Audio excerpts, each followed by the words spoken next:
Hey everybody, this is Steven from PopCultureMaven.com. We're back with this week's new comic book reviews, and it's a pretty decent sized week, not kind of a medium week, I'd say.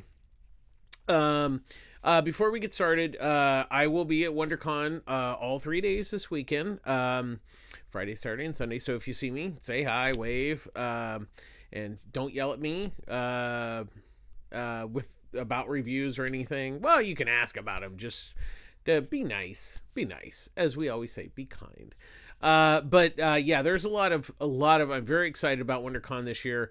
A lot of great guests. Tom King's going to be there, Mitch Gerards, Evan Doc Shaner, Marv Wolfman, Mark Russell, just tons of people, tons of really great talent's going to be there.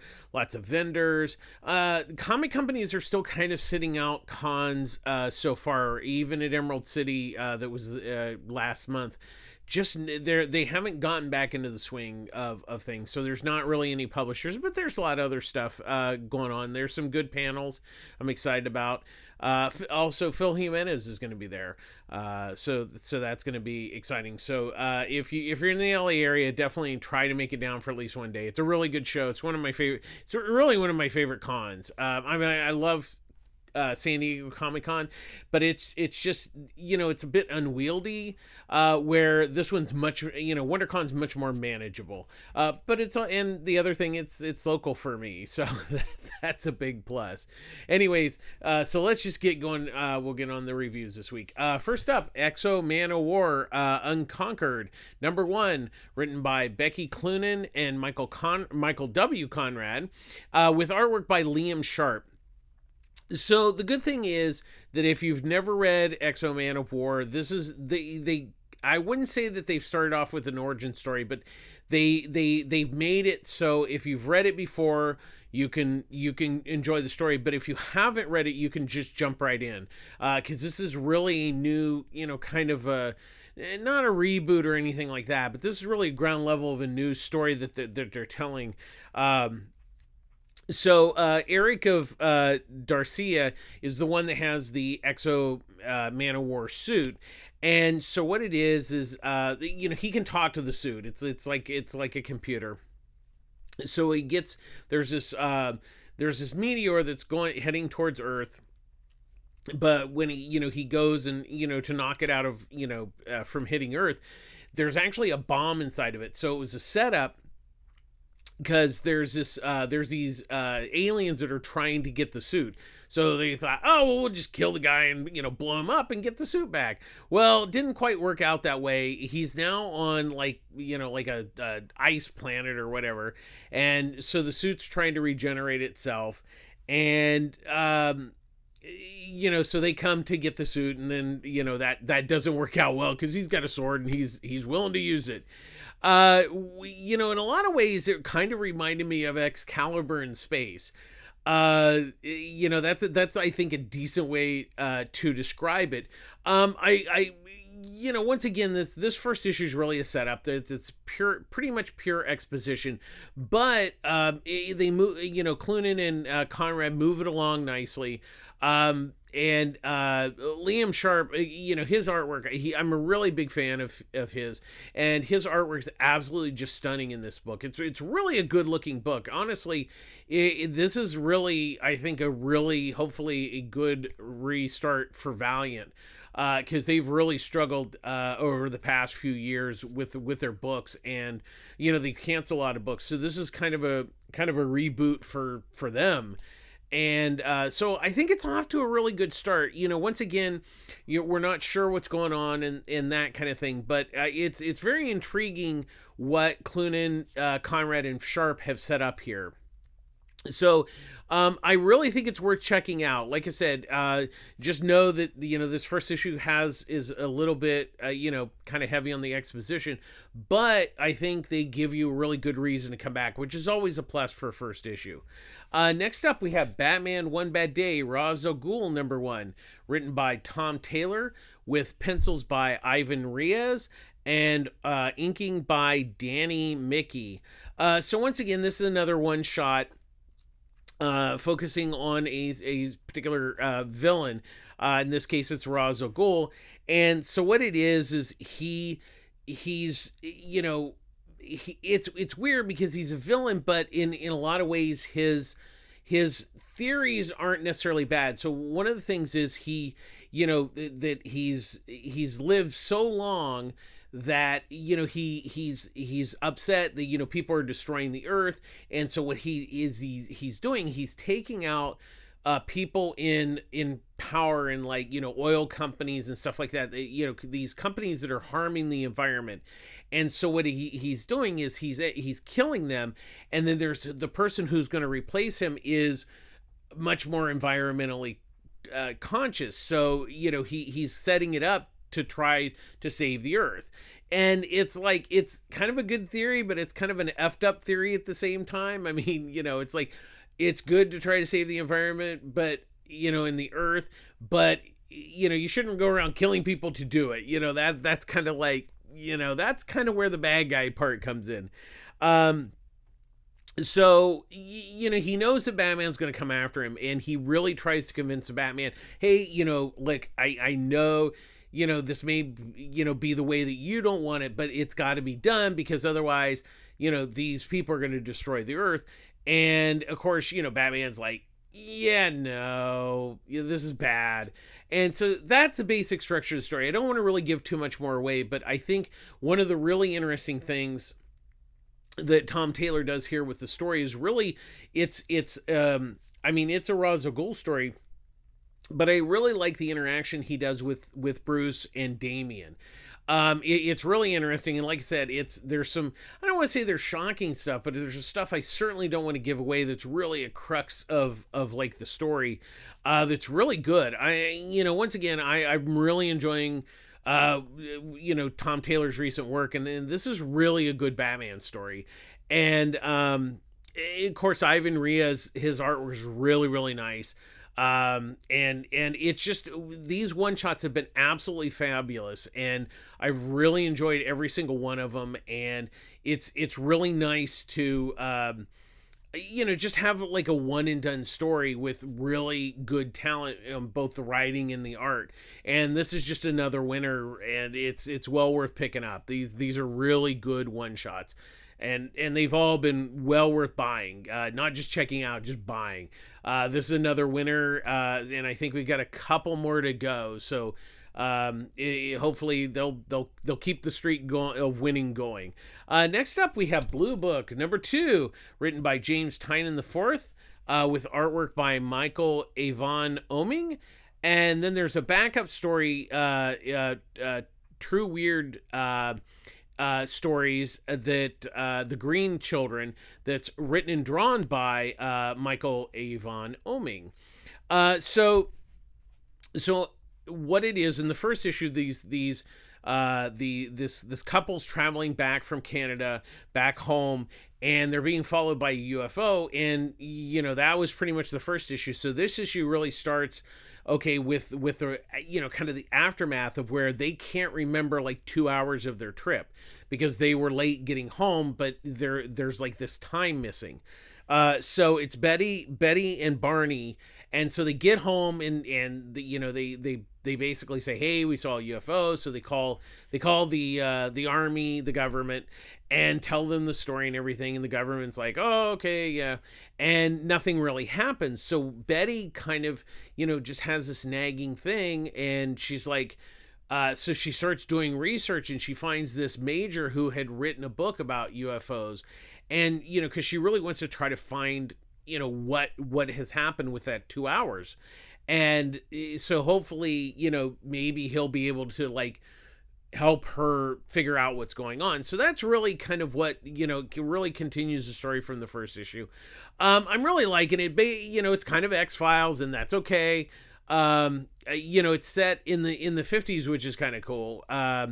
Which is really nice. I like that. It gives it kind of a period. There's no cell phones or anything like that, and it's just it's like I said, it's a really interesting thing. I really Oming's artwork is really, really wonderful. I really like it, and the Green Children backup is really quite good. It's kind of it's loosely based on European mythology, where these people find these two kids that are basically green, and because they're from another kingdom, and what it is they don't get any sun. That's why they're green, and this new kingdom takes them in, tries to figure out how to take care of them, and that's the basic. I don't want to really give away anymore.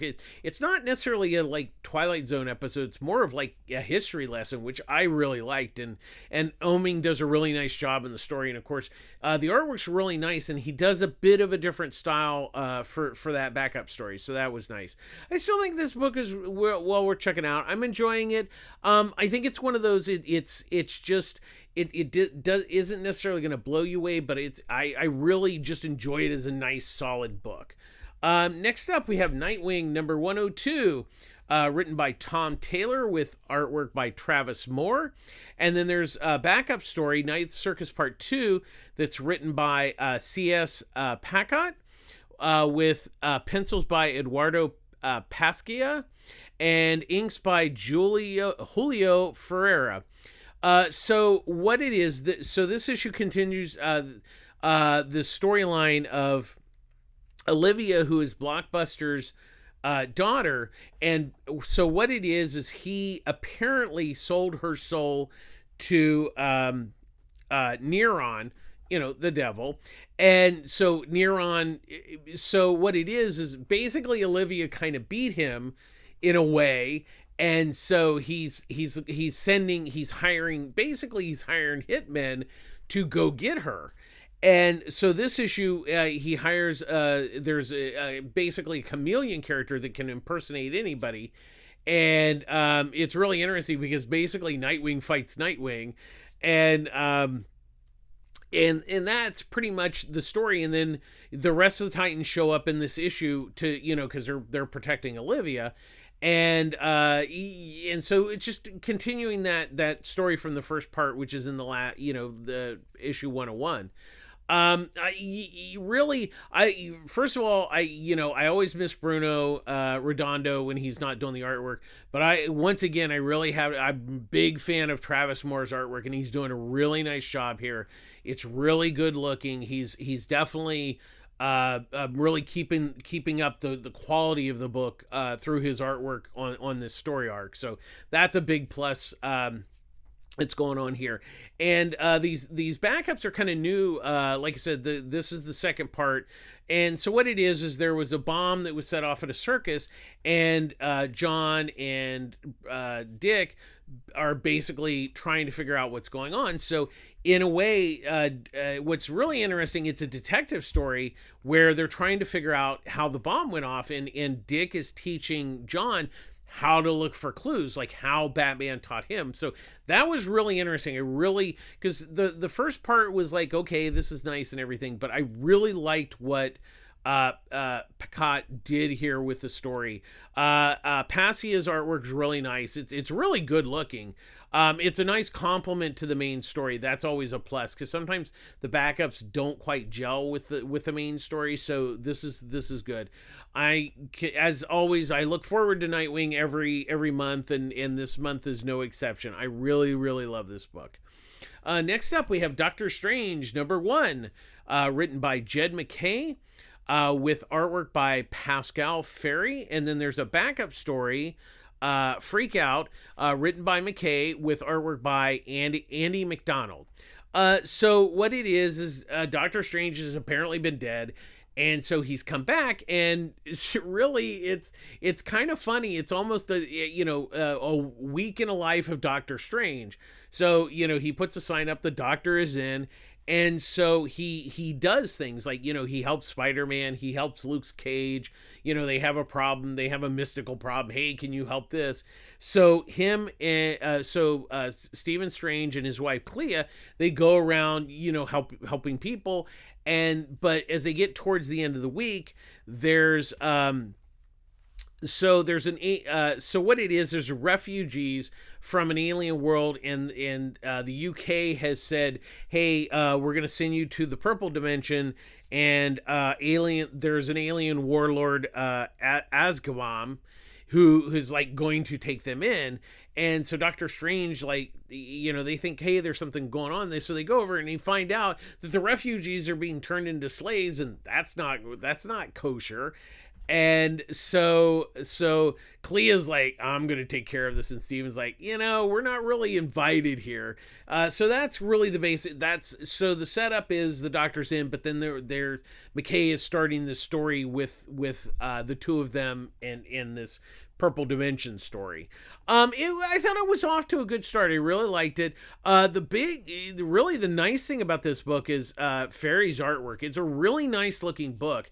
I know Marvel's kind of struggle with, both the writing and the art, but I have to say, this book didn't blow me away, but I really appreciate that McKay kind of started off, not with some big battle. He just kind of started off simple, so you kind of really get to know Doctor Strange, what he does every day, which I think was a really smart move. And the backup story was actually kind of interesting. It's about mystical agents. I don't really want to give away too much, but it was nice. And McDonald's artwork is really nice there. It kind of ties into the main story, so that's, I think, a plus. Like I said, I wasn't necessarily blown away, but I was actually pleasantly surprised, because I have to admit, lately Marvel just has not been putting out the quality of books, just have not been that great. And so it's not that this is just better than that. I think this is just like, it's actually well done. McKay and Ferry have done a nice job here and got it off to a good start. So I think if you're looking, if you're a fan of Doctor Strange, I think this book is kind of worth checking out. It's definitely a good jumping on point for new readers too. That's also a plus. Next up, we have Order and Outrage, #1, written by Jim Starlin with artwork by Rags Morales. This one was a little odd because the story was kind of convoluted a little bit, because there's kind of like, it's almost like there's a main story where it starts off, but then it goes into like another story, and I'm assuming these stories they come together, but you don't really kind of, that is not done in this first issue. So basically what it is so there's an officer, she wants to transfer to another division, and she can't, so she's on this spaceship, and her boyfriend or whatever, obviously there's something going on behind the scenes with him. That's one part of the story. And then there's another part of the story where it's kind of this world where everything's based on your genes. Like, if you have good genes, and if you're rich enough, you can manipulate your genes to like rise up. But if not, then basically what it is they go, if your genes are not good enough, they go and kill you. So what it is Alexis is a little girl. And so it's very possible, and we don't know that the officer on the spaceship could be Alexis. We don't know. That was not explained. That's just my theory at this point. We'll see what happens. Once again, Starlin's a really good writer. I wouldn't say that I was particularly overwhelmed by this issue, but it's also it's just exposition, so it's really hard to tell kind of where it's going, because there's kind of a lot going on, but then you're not sure what's going on. That is where this book kind of struggled out of the gate. Rags Morales' artwork is really good. He did a lot of work at DC over the years. It's a really good looking book. I don't know that I can really recommend it, but I'm intrigued. There's enough there for me, and knowing Jim Starlin's record, to give the book, a second issue. But I can't really, you might want to check it out at your comic shop. I mean, the art is really nice and everything. I just can't say I'm sold on the story quite yet. Next up, we have Superman #2, written by Joshua Williamson, with artwork by Jamal Campbell. So we know that last issue, at the end of last issue, we find out that Parasite is now like many parasites. It's not just one parasite. There were 3. And then we find out this issue that there's like tons of parasites. And so what it is of course they hop on Superman. They're like, let's just suck him dry. So he gets away. So what he what he does is he obviously can't really fight them and get close. So he uses his super cold breath to freeze them and create barriers. And so what it is the other Superman family, they basically wall off Metropolis, trying to hold these parasites in. So that's really the crux of what is set up in this issue. We find out that Lex he's not behind it because he's in jail, but he's like, well, if you come bust me out, I'll come help you. And Superman's like, I don't know that I really want to bust out Lex Luthor. I mean, yeah, this is bad, but I don't know if it's that busting out Lex Luthor worth bad. And there's a new character. I don't know if they're a villain or not. Called Marilyn Moonlight. She somehow, she kind of comes in, but it's not really explained, what really her character is. So, if we'll hopefully kind of that'll be explained later. That really was just kind of seemed like an add-on part of the story. Not bad. It just seemed like, okay, that's nice. There she is. But I do like the main story that Williamson is telling. It was a good continuation of the first issue. Jamal Campbell's just knocking out the park. This is a really great looking book. And, and it's been a while since I've read a regular Superman book that I've enjoyed. And this is fitting the bill. So I'm liking where it's going. So I still think it's worth checking out. Next up, we have The Neighbors #1, written by Jude Ellison S. Doyle, with artwork by Litzia Candinosi. So what it is so there's Janet and Oliver have moved to this new town with their 2 daughters. There's an older daughter, Casey, and a 2-year-old daughter, Isabel. So they moved to this town, and they discover that there's something odd with the neighbors. And so what it is Isabel goes to one of the old lady's neighbors, and Janet, comes over and follows her, and she the old lady's just acting kind of weird and everything. And then that night is people, the older daughter, Casey's out on the porch, and these neighbors keep coming up that so-and-so sent me. And she's like, okay, this is weird. And so, I don't really want to give too much away, but in a way, the best way I can kind of describe it is it's very possible. It's like Invasion of the Body Snatchers. That's the vibe that I kind of got without, kind of revealing too much of the story.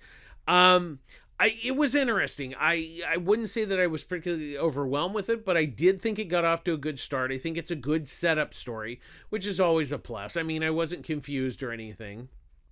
Candaceini's the artwork's nice. It's good.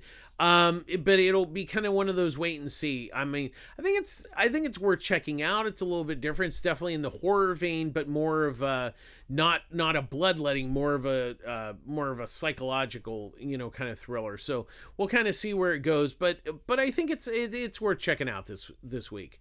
Next up, we have Joe Fixit #3, written by Peter David, with artwork by Yidre Sinar. So this issue kind of starts with a flashback of Spider-Man meeting the Hulk in New York. And it kind of a prereq. It sets up where, Peter met him and everything, and he was the regular Hulk. Now we know from last issue that Kingpin has basically drugged the Hulk into, he's just turned into a raging monster. And so the reason for this flashback is that Spider-Man's like, hey, there's something wrong with the Hulk. He's just not being angry Hulk. There's something wrong with him. And so while he's drugged, internally, Bruce and the Hulk are kind of like verbally battling each other on the inside. So there's obviously, in his head, he's like, well, wait a second. Bruce is like, this is messed up. You're not Angry Hulk. And then Hulk's like, well, just shut up, puny Banner. It's really interesting how David wrote this issue, where it's kind of got, more than just him, rampaging and beating up Spider-Man in Vegas. The whole thing with, kind of the inner conflict was really just a really smart idea, and really added a lot to the story. So that was a big plus. I'm really enjoying it. It's Peter David doing the Hulk. That's always fun. He's doing Spider-Man, which he's written too. So it's kind of a win on both. And Sinar's artwork is really nice. I'm having a lot of fun with this miniseries. Once again, it's Peter David doing the Hulk. So for me, that's always a win, because he's one of my favorite writers on Hulk of all time. So it's still worth checking out, especially if you're a fan of Peter David Hulk. Or if you just like the Hulk, this is well worth checking out too. Next up, we have DC's Legion of Bloom, #1.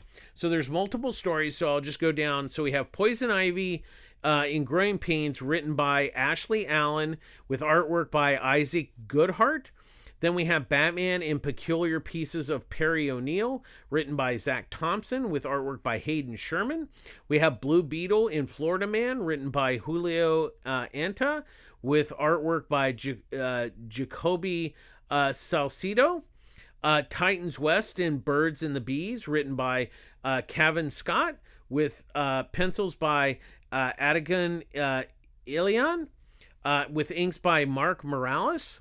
Then we have Swamp Thing and the Flash in Monsters, written by Kenny Porter, with pencils by Brian Level and inks by Jay Listrin. Then we have Captain Carrot, Baby's Day Out, written by Calvin Kasluke, with artwork by Victor Kafke. Wonder Woman and Siggy in Frosty Reunion, written and drawn by Travis Moore. And finally, we have Superman, We Just Have to Make It to Spring, written by David Welgaz, with artwork by Riley Rossmo. Now, once again, these specials are always tough because, let's see, there's 1, 2, 3, 4, 5, 6, 7, 8 stories.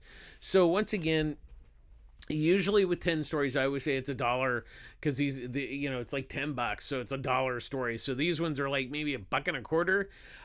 Unfortunately, I wouldn't say any of them were bad. I don't think any of the stories were bad. Unfortunately, I only found 3 of the 8 that were like, wow, these are really, really good. So what it is so the stories I really liked were Bloom, the Swamp Thing, and Flash, where there's this shadow creature that's living in the woods that's kidnapped this family. It was really an interesting story. I liked it. I like Swamp Thing, and I think they got it right. I mean, it's a pretty basic story, but there was, I thought it was really interesting, especially how they used the green and everything. So that was definitely a plus. Really one of my favorites was the Captain Carrot. Now, this is not the classic Scott Shaw Captain Carrot. This is the new kind of Grant Morrison Captain Carrot. But I really liked it. It's really simple. It's Baby's Day Out, where Captain Carrot is home taking care of the kids, all the little rabbits, and he gets the cosmic carrots mixed up. So when he grinds them up, he ends up giving the kids cosmic carrots, and they have superpowers. So they're out, basically somewhat causing havoc in the city, so he has to go round them up. It's really a cute story, and the artwork is just gorgeous. I really love this story. If it would honestly be one of those, if the same team did like a Captain Carrot book or something in like DC's kids books, or young adult, they would be perfect for it. Like I said, the story was fun. It's simple, but it's fun. And the artwork was absolutely gorgeous. And then the next 2 stories, I should say there were 4 stories that I liked. The Wonder Woman and Siggy was actually fun. Travis Moore, once again, he did, Nightwing this month. He did a short story in here. Because he had done artwork on Wonder Woman during the year that she was done, and he was the artist when Siegfried was introduced. And so it's Wonder Woman and Siegfried, and Jack Frost is like not wanting to let Winter go, and it's kind of like he's because he knows Ziggy, and so it's kind of like I'm just gonna pick on Ziggy and try to keep Winter going, and it's a cute little story, and of course the artwork's great. And then the last one, just to make it a spring, the Superman story was really sweet. It's kind of about Superman trying to be Superman and try to save everybody, help everybody, but it's harder during the winter because there's not as much sun. It's just really it's a really cute story, and Riley Rossmo's artwork is really, I'm a big fan of his. It's really good. So we're looking at basically half the book is really really say worth paying for. Unfortunately, at $10 I can't really justify, it's tough. It's one of those things. I would say if you find it on sale, if you find it cheap, I would pick it up for those 4 stories, but I really can't recommend it as a whole for that. But I will say once again, if you're interested, those 4 stories are good. Like I said, the first 4 stories, they're not bad. They're just they're decent. They're solid stories. The artwork's nice. There's no bad artwork. It's just that for me, the first 4 stories just were very standard. Not saying that they're bad. They're just they weren't really, they didn't really reveal. They were just like, okay, here's the characters, here's the story. It's nice. Once again, I'm certainly not knocking the creators. I think they're decent stories. They just didn't overwhelm me. That's really the best way I can put it. Next up, we have Dead Romans #1, written by Fred Kennedy, with artwork by Nick Markovich. So what this is Prince Arminus. He's going to battle, and so he has a woman that he's in love with, and he wants to make her queen. It's Honera, and so what it is it's not that she gets kidnapped. She sort of gets kidnapped, and so he has to kind of take the Roman army to try to find her, and that's kind of the basic story. It didn't necessarily overwhelming, and there was a little bit of confusion in the story. I will say the artwork by Markovich the artwork's really nice. I just wasn't particularly overwhelmed with the story. I don't think it was bad. I think it was it was a little confusing, and it didn't really. I didn't really get to know the characters, and that was, I think, kind of a bit of the flaw of the book, where you kind of got just dropped into the story, and then it's okay, that's nice, and here's the characters, but there's really there's nothing compelling, that I cared about them. That was really kind of where, for me, the book struggled. So it's kind of like disappointing, and the art was nice and the story was okay, but just not quite good enough. Next up, we have Stargirl, The Lost Children, #5, written by Jeff Johns with artwork by Todd Knock. So really this continues the story of the kids they're trying to rescue the other kids. And of course, a lot of them get captured, but while Judy Garrick figures out how to escape from the prison. So what it is a lot of the kids get captured. Stargirl still has a few of them. Then the kids on the inside break out, so they kind of meet, and they're, basically, the next issue is going to wrap up everything. That's the basic structure here. I'm enjoying this book. I mean, Jeff Johns obviously, created Stargirl and everything. I like the fact that there's all these kids that are related to the Justice Society, which is really neat. And, you got Todd Knock doing the artwork, and he's doing just a bang up job on this book. I'm really loving it. It's just fun. It's a good, fun book, and that's all it's trying to be, and that's why I really enjoy it. It's just doing what it does well. And I mean, at this point, we're in the 5th issue, the 6th issue. If you've missed any of them, I mean, the trade will be back, probably out in a few months after issue 6. So, but definitely, if you're a fan of the Justice Society like I am, it's well worth checking out. And then finally this week we have Swamp Thing Green Hell #3, written by Jeff Lemire with artwork by Doug Mankey and Sean Mall. So this book was really, really late. The first issue came out last year, and then it's literally been a long time. But the second issue came out last month, and this finishes the story. So what it is the green and the red have basically said, hey, the humans have screwed up Earth. We're just gonna kill them all. And so Swamp Thing is basically kind of comes to the rescue. The green has taken his power away, so he's just like he's like original Len Wein, Bernie Wright's in Swamp Thing, where he has no green power from like the Alan Moore era. And so what happens is, last issue, John Constantine goes to Animal Woman, who is the daughter of Animal Man, and this is set in post that period, which, because Jeff Lemire did write a run of Animal Man during the New 52, which is where that's why he's kind of using this character. And so basically this is the finale of John, Deadman, Swamp Thing, and Animal Woman basically trying to save the last of the humans. And that's all I really want to say as far as the story goes, because it does wrap up nicely. There's a nice little nod and wink at the end of like, well, maybe there's possibly more stories in the future, but it's a nice hopeful ending, which is nice.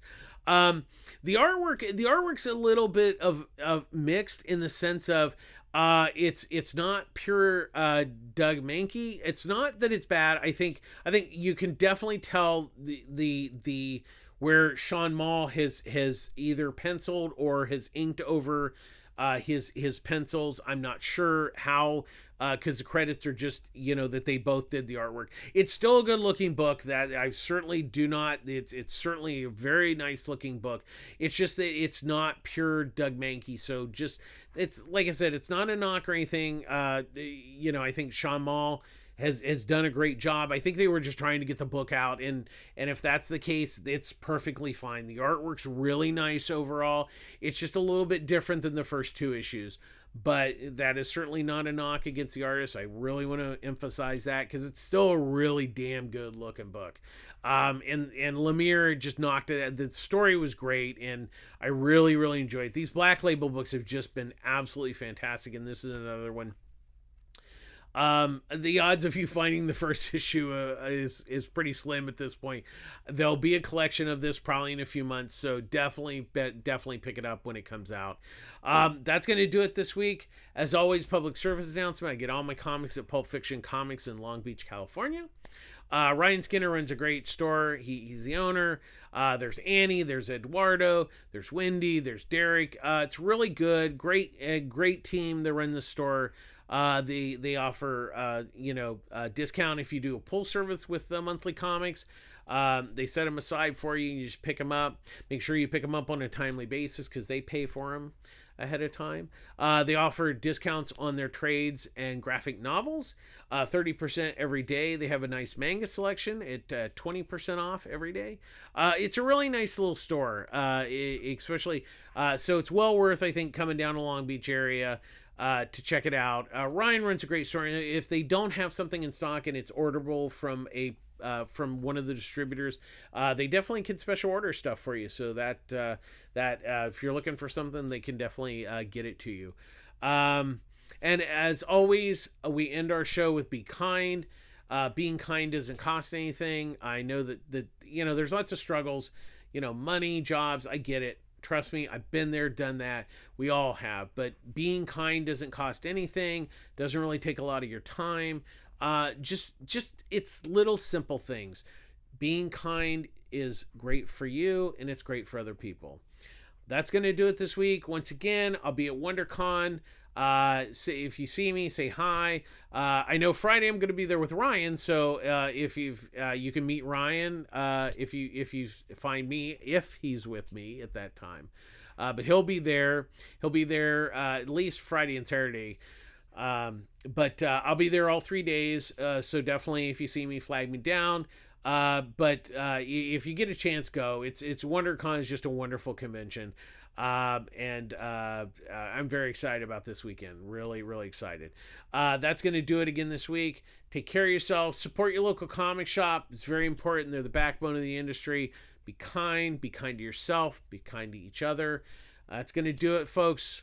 We'll be back again next week with more comic reviews. Thanks for watching. Please like, share, and subscribe to the YouTube channel. It's always appreciated. And hopefully I've got a lot of stuff over the last few years of convention stuff. I need to put them up. It just takes time, folks. It's just tough with a 9-to-5 job and trying to do this and everything else. But at the very least, we'll have reviews again next week. We as long as the world doesn't come to an end, we should be okay. Take care of yourselves. Be kind. Thanks for watching. We'll see you next week. Take care of yourselves. All right. Bye-bye. Oh, this is Steven from popculturemaven.com. So thank you and goodbye.